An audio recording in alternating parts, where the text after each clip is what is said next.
And we're back, Stripe Show podcast on a Monday. I'm your host, Travis Fulton. Thank you for making us part of your day. Off to a great start here on a Monday. Coming at you just a little bit later than I usually shoot this on a Monday. It's going to be me today. I got Rob Bolton joining me tomorrow. PGA Tour handicapper extraordinaire. No one has the insight more than he does on how these guys play certain courses. He put out his power rankings every single week.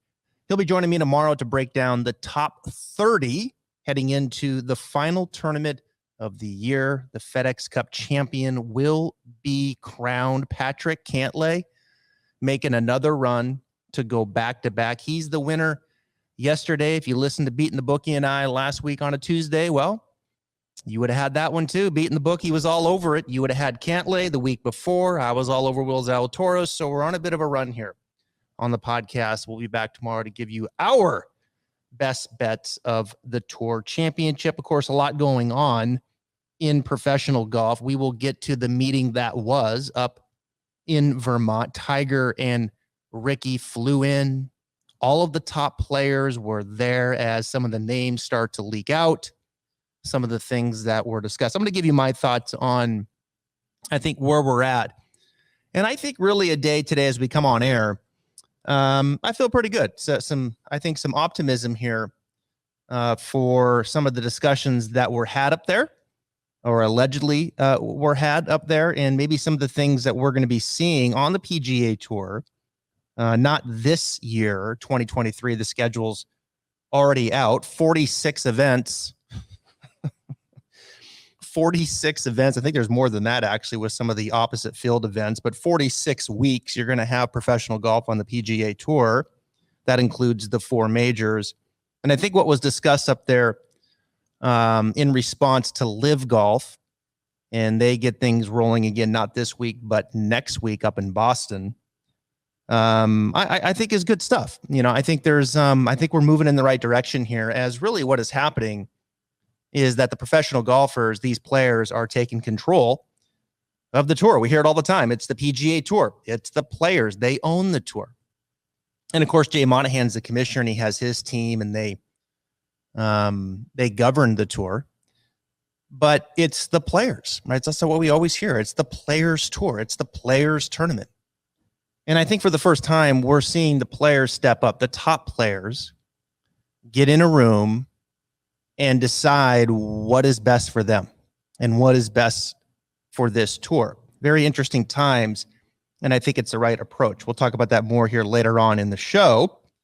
Also talk about Sam Bennett winning the U.S. Amateur over Ben Carr. I posted Ben's swing. We're actually going to look at it here, both of their swings. I'm going to give you my thoughts on those golf swings. I had a lot of feedback on Ben Carr's grip and how it works.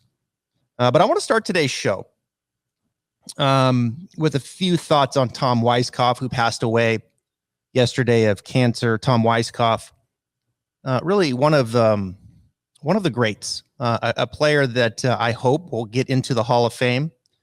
I think deserves to be in the Hall of Fame. I never met Tom Weiskopf, but I certainly heard a lot of stories. I certainly studied his swing. 16 PGA Tour event wins. He had one major championship, which was the Open at Troon in 1973. He finished second 4-time in the Masters. And when you start thinking about Tom Weiskopf, and for those of you joining me on video, thank you for being here. You can see right now I've got Tom Weiskopf's swing up on the screen. Thank you for being here. Audio as well. And, you know, this is a golf swing. When you look at it, yeah, I think it's one of my favorite swings, really. I probably put it in the top 10 of my favorites of all time. Tom had that right forearm soft. You can see how that right forearm elbow is kind of tucked down, the right forearm kind of more on the same angle of the shaft. That would get the club shaft a bit more upright in nature. I like that right forearm alignment there. We call that an impact fix. The one thing you'll see at impact is the right forearm will line up with the club shaft at impact. So the more severe that line is between the right forearm and the shaft, in other words, the lower you set your hands at address, then the more that handle is going to raise at impact. And for Tom, he didn't have much handle raise at all because he kind of set it there in a bit of an impact fix. Very clean setup. You could see him as he would take it here to the top of the swing. So watch this here 1 second. As he would take it up to the top, we hear about wrist angles a lot. And of course, this isn't real high definition, but that left wrist is flat. Left wrist has flexion. That right wrist is bent. Weiskopf kept it very simple with his wrist angles. Left wrist flat, right wrist bent.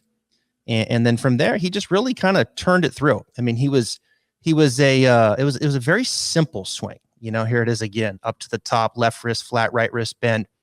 And then those angles would just kind of sustain, maybe put a little more flexion in the lead wrist. And then he would just turn through and the club shaft would exit under that lead shoulder. I love the way he could get the club to turn the corner through impact. I think so much of what is more defined maybe in social media today with wrist angles, Weiskopf certainly represented that. Here's another swing. Check this out. This is a swing of a driver. And I think when you talk about Weiskopf, not only was it simple from the wrist angles, but I also think it was simple in just kind of his overall tempo and rhythm. I love the way he kind of moves into his right side and then back to his left side. I think we went through an era there in instruction where we would see players kind of hang left. There would be less of this load up into the right side. And the old classical swing, you could see that movement in the legs, pronounce this flow as we hear that word to the right and then back to the left, and just kind of suppleness in his arms and hands to the finish. Watch this, real suppleness. There's no steer. He's just turning and letting it go. And a lot of that simplicity can come from his wrist angle. So just one of my favorite swings.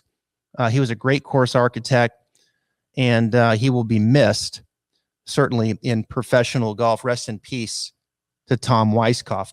This morning, I went to a media day for the Constellation FEARIC and let me get myself back in center stage. There I am.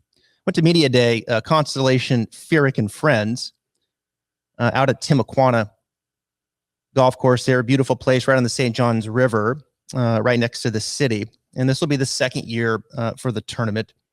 Of course, FEARIC, Mr. 58. We were talking about Tom Weiskopf's wins. He had 16. FEARIC had 17 PGA Tour wins. He's got 3 PGA Tour Champions wins. Played very well last week up in Endicott, top 5. And like Weiskopf, has the one major championship. For Jim, it was the U.S. Open back in 2003. And, of course, he was the FedEx Cup champ in 2010. And this has been kind of a fun event, really, to see come together here in this community. Of course, Jim, very much a part of the fabric here of Jacksonville, TPC Sawgrass. He's also a member out at Pablo Creek, where I teach on Fridays. And Jim is really just a terrific guy. Him and his dad, Mike, I've got to know him a little bit. And just a quick story about Jim. He's just radar, right? He's never been like, one of the real long hitters, but just a very precise player. One of the best plotters, position A to position B to position C. And he'll come to the back of the range, and oftentimes I'll be teaching back there and working with a member. And I can remember one time we were back there teaching in Pablo Creek. The practice facility is just over the top, so good. And you can actually turn and hit towards these greens in the corners, and you can hit like 40-yard shots, 60-yard shots, 80-yard shots. And Jim will come back there and practice and hit those shots a lot. And he's, of course, just an absolute terrific wedge player. And I can remember one time he comes back there, and I'm not exaggerating when I say Jim hit the flagstick every 10 minutes. like he would hit the flagstick at 60 yards. 10, 15 minutes later, he'd hit the flagstick at 80 yards. 10, 15 minutes later, he'd hit the flagstick at 40 yards. And it's like, my goodness, this is intimidating. I mean, just absolute radar. And of course, he did it with kind of this unorthodox swing. And when you think of Jim FEARIC swing, that's the first thing you think about, right? Is this kind of high left arm, and then it really loops back underneath, and the right elbow is kicked out is behind him, and he's flying open and rotating to the finish. So this unorthodox swing. A lot of things are moving, to the naked eye. And when I think of Jim's swing, I think about no one probably has stood closer to the ball than Jim Furyk. I mean, that guy stands so close to the ball. The grip in is almost touching his pant leg. And if there's one guy that's never early extended in professional golf, it's Jim Furyk. Because if he early extends and moves towards the ball, he would never hit it. He'd miss it. I mean, he wouldn't shank it. He'd miss it. That's how close he stands to the ball. So I think there's a little hidden secret in that, right? Oftentimes, I'm moving people a little closer to the ball than I am backing them up, especially if you have early extension. There's usually things that are leading to cause early extension, but oftentimes you're getting people to stand a bit closer to it, get some hip hinge, and then from there, work the shape of the swing, get the shaft to pitch back behind them, and then get them to rotate and get some room there through impact where they can push back and turn and hit it. So just some classic swings to kick things off with Weiskopf and FEARIC Constellation. FEARIC and Friends will happen here this early fall in the Jacksonville area. Tim Aquana looks fantastic. And it's fair to say the defending champion will not be there, in that being Phil Mickelson. As we move ahead here, U.S. Amateur Champion Sam Bennett gets the win over Ben Carr. Let's bring Ben Carr swing in, because I got so much feedback, my goodness, of this swing. There he is. And the first thing when you look at with Ben Carr is what? That grip. Look how strong that grip is. I mean, that grip, that's a motorcycle grip, folks. That left hand's cranked over, right hand is underneath. And man, I got a lot of feedback. Look at that grip. So that club face is shut. Now, I've said many times, it's not like crazy shut. I mean, it's closed, but I've said many times on this podcast that, look, you're better off having the face a little shut than you are a little bit open. I think what's interesting with him is with that grip, you know, he doesn't like really hood it. He kind of rotates it a little bit with the lead forearm. And it's kind of hard to see from this view, but that left wrist at the top is pretty flat. It's pretty flat, but what he does really, really well is he covers the ball exceptionally well.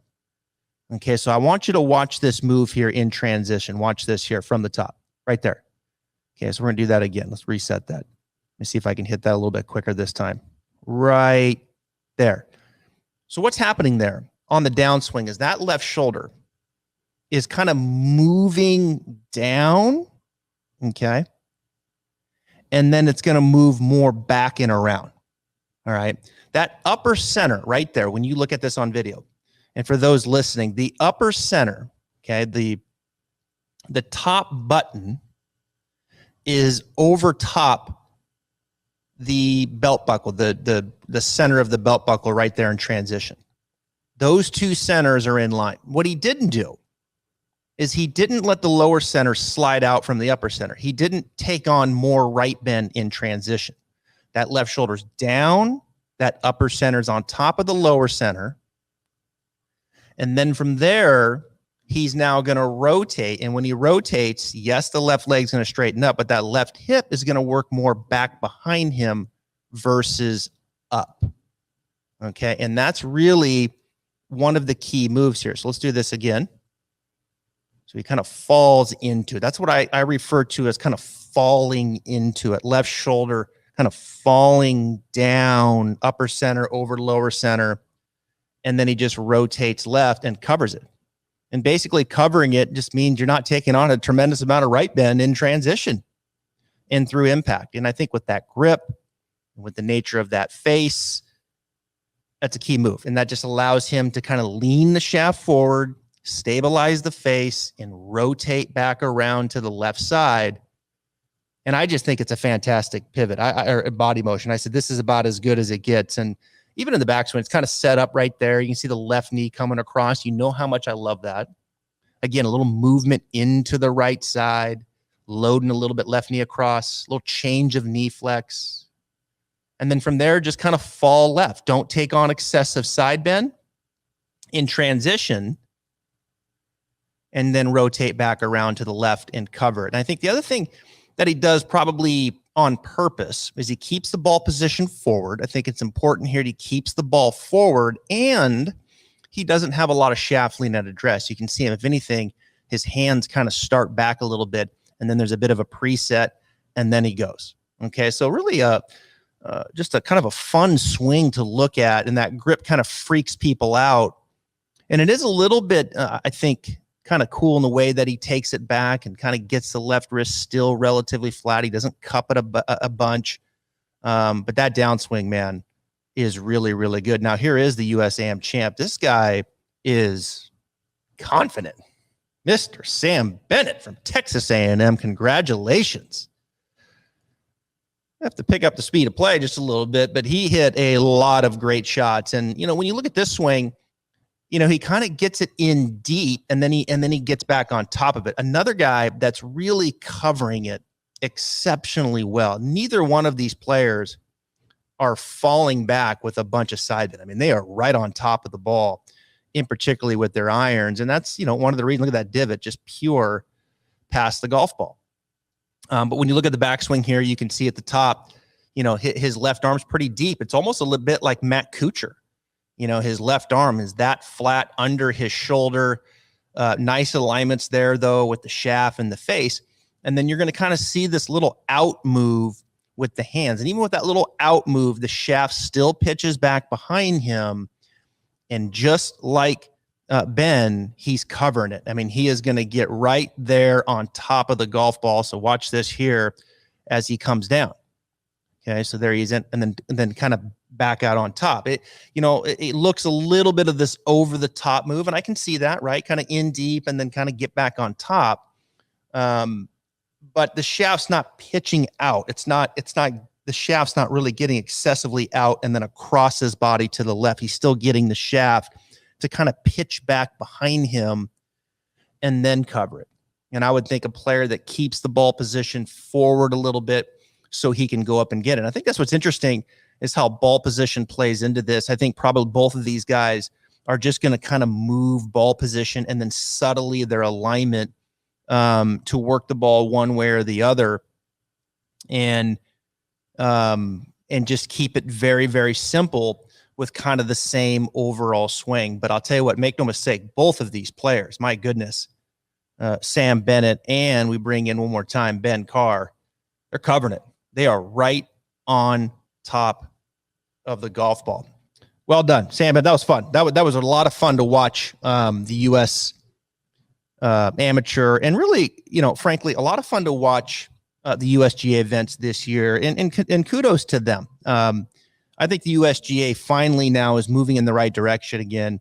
Mike Wan and his team are doing a great job. I feel like they are just right where they need to be, doing all of the things they need to be doing. The way the U.S. Open went down for the men and the women, the U.S. Amateur for the men and the women. It's cool stuff, and I'm excited about the USGA events coming up. The other thing I'm excited about, and we'll finish with this here on today's podcast. Thank you for being here. Thought we would mix it up a little bit here on a Monday. Look at some swings, some unique swings. Tom Weiskopf talked about Jim Furyk, talked about the U.S. Amateur champ, Sam Bennett, and Ben Carr, who was runner-up, and we'll be seeing more of him for sure down the road, not only in amateur golf, but in professional golf as well. Now, the second leg of the PGA Tour was up in Delaware, and Patrick Cantlay gets another win. And in just impressive fashion, Patrick Cantlay, one of the top players in the professional game. And you talk about win equity. When he gets close, he is not scared. He is not scared to go and win tournaments as he defends his title. Now, different golf course in Wilmington Country Club, but he did win this event last year. And of course, he went on to win the FedEx Cup, and that's certainly what he's going to be trying to do again. He is second, though. Scotty Scheffler will start with the lead. Scheffler is first, then Cantlay, Zalatoris, Schauffele, Burns, Cameron Smith, Rory McIlroy, Tony Finau, Sepp Straka. Then you get into Sung J M at 10, John Rahm 11, Scott Stallings, who's playing some good golf, Justin Thomas, Cameron Young, Fitzpatrick, Homa, Matsuyama, Spieth, Neiman, Hovland. That's your top 20. And then we get into 21, Morikawa, Horschel, Hoagie, Connors, Harmon, Cage Lee, JT Poston gets in, Sahith Theegala, congratulations, he's at 28. Adam Scott playing some nice golf, 29, and Aaron Wise makes it into the top 30 in the Tour Championship. Now, most of those big names there, as I understand, were in the meeting, the players only meeting up in Delaware. Tiger, of course, flew in. Ricky flew in. Scheffler, Cantlay, Zalatoris, Schauffele, Burns, McIlroy, Finau, Rahm, JT, Cameron Young, Fitzpatrick, Spieth, Hovland, Morikawa, Horschel. These are the names that were in the room. Now, the guy that wasn't in the room, Cameron Smith, he's gone. He's going to live. Hasn't been announced officially by Cameron Smith, but through all my resources, Cameron Smith will be joining the Live Series here very, very soon. I do think it would be kind of Bush League if Cameron Smith did play this week, knowing that he's going, and the players know too. It'd be kind of Bush if he played this week, played in the President's Cup, and then win. I don't know. That would kind of rub me the wrong way. He's getting big time guaranteed money to go over there. And congratulations to him. He's earned it. He can certainly play in it, but I don't know. I think in out of respect, you got your money. Go get it. Clearly, the FedEx Cup is not that important to you. The PGA Tour is second to the amount of money that you're going to be making, and that's fine. But these other names, they were in the room. And really, I think for the first time, and some of these meetings have been happening, I think, in kind of smaller silos here for a while since the 1st of July. It's hard to filter through all this and, what I'm hearing through my resources and what I'm reading, through the Fire Pit Collective, who's done a nice job, Alan Shipnuck, and staying out in front of this and others. But the meeting has happened. And I think what's occurring here are the players, I think, are now finally taking control of the situation. And I don't think as they have these players only meetings that it's that there's friction between the players and Jay Monahan and his team.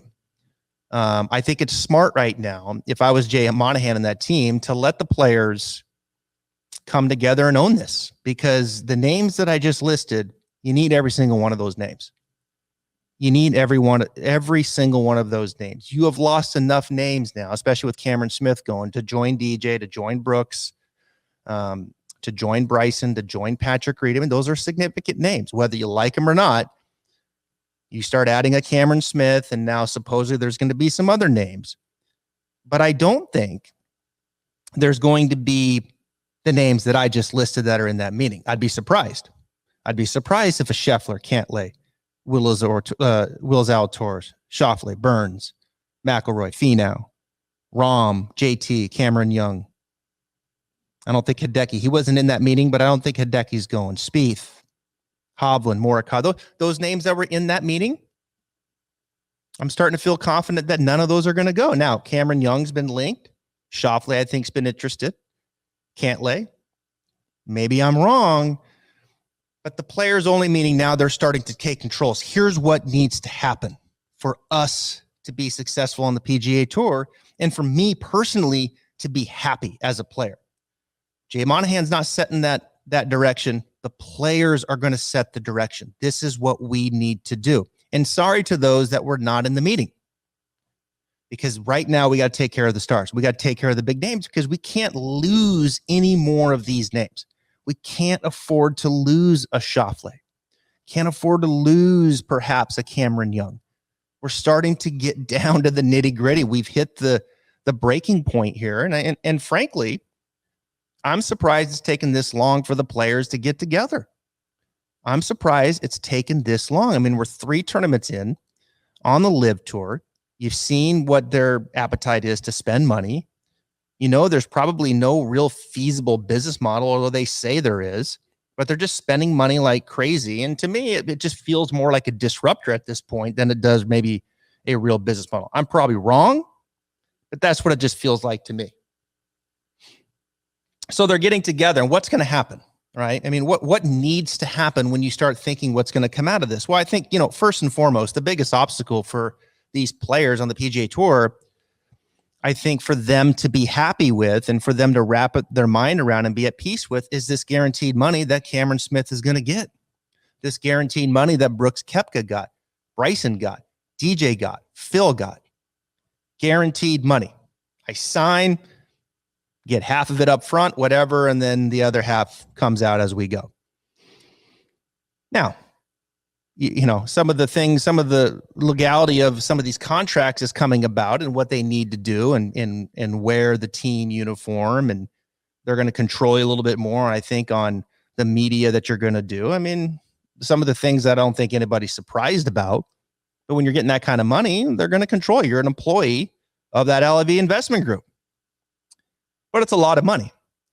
And a lot of it's guaranteed, and that's attractive to a lot of people. So how do you get past that? Well, I think obviously, number one, you got to up the purses. We're hearing now these purses are going to be elevated. I do think this was the plan to some degree. Jay Monahan talked about some of this a couple years ago, and that this is the direction of the PGA Tour going. I don't think all of this is like just a knee-jerk reaction. Now, perhaps it's been elevated to happen a little bit quicker, and perhaps it needed to happen a little bit quicker. But you got to elevate the purses. And I think the second thing is then the PGA Tour needs to have this upper tier of where these top players come together. And that's what it sounds like it's going to happen, is now you're going to get the top players playing really in their own circuit, right? Their own circuit. And maybe their own circuit. Maybe it's PGA Tour. I don't know what you call it. To me, it's just the PGA Tour. I just like to see it be called, this is the PGA Tour. And it's 15 events, 16 events, 7, whatever. Somewhere probably between 15 and 18 events. And to me, it feels probably between 60 and 72 players. You know, I like that. 60 and 72 players. And they travel around and they play in these events. And these events are, a lot of the names of them and the sponsors of them are the same as they have been. But it is the PGA Tour. These are their events. Now, of course, below that, whether you call it the Korn Ferry Tour or you call it PGA Tour lower tier, I don't know.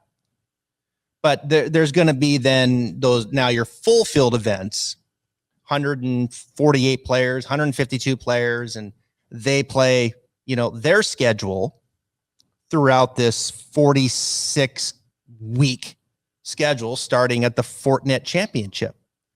And perhaps these upper tiers can, you know, they can move around and they can, you know, have different cities and sponsors. So it becomes a little easier to sell for the PGA Tour. So it's not the same, perhaps, you know, 15 events every single year. You know, maybe it's these 15 the first year, and then it's a different 15 the next year, and then it goes back to those 15. I don't know. You have to figure that out. But point being, the PGA Tour needs to have the top players, elevated purses, just those players playing in those events and have their own point system. Now, does that get you past the fully guaranteed money? And does that appease the appetite of some of these players? I don't know. I mean, I think you have to be kind of probably, I think you have to be, what's the word? You have to be strategic probably in the way that you creative, there's another word, in the way that you start to move this money around. There is a minimum guarantee, a substantial minimum guarantee for the person that finishes last. And then obviously the elevated purses for those that finish first. And then this season-long race where they're playing for this, you know, large sum of money. And I think as you add all that up, then you start to see, oh yeah, you extrapolate that over 3, 4, 5 years, you start to see as a player, if I'm Xander, if I'm Patrick, and it's like, yeah, that makes sense to me. Now it makes sense for me to say, because now I'm getting to those numbers and I'm fine with where I am. Because where the PGA Tour has is they have the history. They have the legacy. They have all that built in with the Arnold Palmer Invitational, with the Memorial, with the BMW Championship, which is one of the longest standing events on the PGA Tour, with the Honda. They have the golf courses. They have the history. They have the legacy. So they have all that in place, and they can use that, but now just elevate the top players with these top purses and get them to play together every single week. And don't make it feel like JT's got to go pick up another event over here or another event over here just to stay relevant in the season-long race. And that's probably something that should have happened a while ago. But I think for the PGA Tour, as a member, they're trying to appease all of their members. And I think where we are right now and the players that were in that meeting, those members are important and they're going to benefit from this. The players underneath that, who are 110th in the FedEx, the Adam Shanks of the world, the Patrick Rogers, Kevin Streelmans, Sam Ryder, James Hahn, Scott Piercy, Jason Days of the world. Look, you're probably going to benefit from this long term. You're probably not going to be able to play with a lot of these big name players as much as you once did, but you got to earn that right now. And you got to elevate your play and you got to get into that top, whatever we want to make it, 60, 72 players, whatever. I don't think you want to go past 72. It feels now it starts to get watered down. It has to be significant. Name, value, earn your way in, top players in the world. PGA Tour. I'd call it the PGA Tour. And then underneath that's the Korn Ferry Tour. Wrap it all together and off you go. And to me, that becomes appointment television. It becomes, I have an appetite for it. I know what's coming. I know who's playing in every single event. I can wrap my mind around it and then let them have an off season and put this schedule to rest. We can spend more time with our family on the lift. Put it to rest. Let them play 15, 16 events plus the majors and have an off season and breathe and let us as fans take a deep breath as well. Let us as fans take a deep breath and come back refreshed, ready for that group to play again. So I think those are some of the things that are probably going to be coming about. I'm excited about it. I really am. I think there's too much golf in the PGA Tour. I'm a nut. I like it. I have a lot of respect for those players. I do like watching them play. But I just think the PGA Tour, 46 weeks, you don't get the top players. It just gets watered down. We need something new and refreshing and putting the top players on center stage 15, 16, 17 weeks a year, plus the 4 major championships, plus one team event. And then let's sit back, let's relax, let's have a Corona, let's kick our feet up and have an off season. And it feels like that's where we're going. And it feels like it's being initiated by the players. And I think that's important here. And I'll finish with this because the players, at least in my mind, and again, I'm on the outskirts looking in. Look, I mean, the PGA Tour is taking some swings here with the LIV, and they're catching a lot of momentum. And I think this meeting being ran by the players and the players taking control of the PGA Tour and all of those players in that room looking each other to a man saying, if this happens and this is where we're going to go, this is what we're agreeing to, PGA Tour is going to be fine because there's enough people in that room to push it forward and get the PGA Tour, I think, revised here a little bit, up to date with what I think the current model needs to be. Should it happen years ago? Perhaps, right? Are they late to the table? Perhaps. But we're here now. LIV is elevated, and they need to get moving. It's not going to happen in 2023, and it certainly needs to happen in 2024, and then get that feeder system of Korn Ferry Tour, which is going to be filled with a lot of, used to be great players and up and coming players trying to get themselves back into the PGA Tour. And there's going to be some storytelling through all that. It makes sense. There's more there, but I'm excited about it. And I just wish it would have happened earlier, these meetings and the players taking control of this. But here we are. Final event. Thank you for being here. Tour Championship. Join me tomorrow. Rob Bolton will be here. We're going to go for 3 wins in a row here through the playoffs. Make sure you subscribe, you leave us a comment. Stripe Show Podcast. We are here. Last note, if you go to my website right now, all of the memberships, training programs right now, type in Stripe Show 20, all capital, Stripe Show 20, receive 20% off. And if you ordered a Tim Tucker ball marker. The next shipment goes out on Thursday. So he has got them. They go out on Thursday. Thank you for that. We'll see you tomorrow. Rob Bolton.